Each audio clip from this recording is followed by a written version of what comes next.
председателе, ваквата наводно екстензивна експликација од страна на министерот, заменикот министер, ништо не им значи на жителите на општина Лозово, кои со години немаат вода за пиење.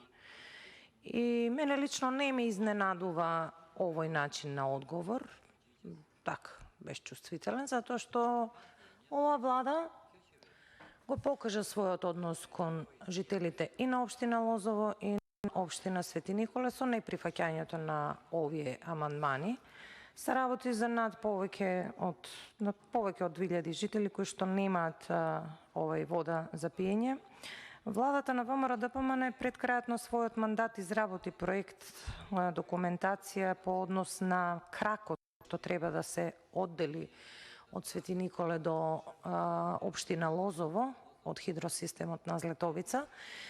И овие изборниви измамници 6-та година поред ги лажат жителите на Лозово дека еве кај да секои избори, еве кај да е готово и ова образложението срочено административно низа на мерки покачени, не знам, средства за над 35%.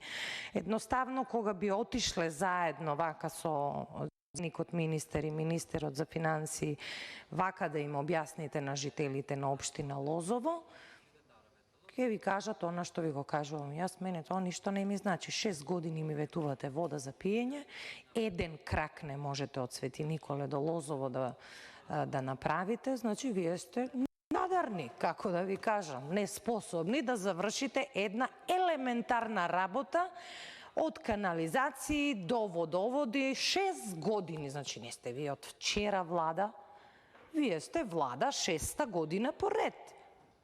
Така да, за мене ова неприфатливо, за граѓаните на општина Лозово исто така, но ќе кажам, апсолутно не сум изненадена. Можете вие и подобро, можете и повеќе да ја потонете Македонија. Благодарам.